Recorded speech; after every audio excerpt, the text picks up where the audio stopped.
Allan Aguirre with your Incorruptible 2-minute warning. I believe it's Wednesday, isn't it? Yes, it's Wednesday. Okay.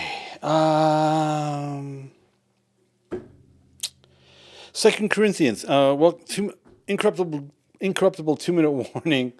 Chameleon, Corinthian, and Caricature 2. We're in 2 Corinthians chapter 3. We're going to start with verse 12, picking up from yesterday. It's called Ministers of the New Covenant. Let's do this. English Standard Version, verse 12. Therefore, with a hope like this, we are very bold. Not like Moses, who would put a veil over his face so that the Israelites might not gaze at the outcome of what was being brought to an end. I think that's kind of weird. I'm not quite sure if that's really what Moses was doing, but that's besides the point. That's not the point Paul's trying to make. The point Paul wants to make regarding this is coming up. But their minds were hardened. Ready? For to this day, when they, who? Israel, read the Old Covenant. What's the Old Covenant? The Torah.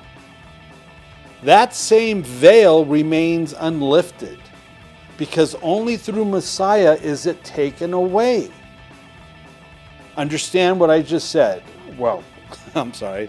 You need to understand what Paul just said. When the Torah is read, there's a veil that remains unlifted, and that veil is what makes their minds and their hearts hardened. But their minds were hardened, it says, top of verse 14. Their hearts are hardened because there's a veil that remains unlifted. So when they read the Torah, they're reading the Torah with a hardened heart because of this veil that only Messiah can remove that veil. Verse 15. Yes, to this day, whenever Moses is read, whenever the Torah is read, no one can dispute that that doesn't mean the Torah when it says Moses is read. Everybody knows that means the Torah. Whenever the Torah is read, a veil lies over their hearts. But when one turns to the Lord, when one turns to Jesus, the veil is removed. So then what's wrong with Christianity?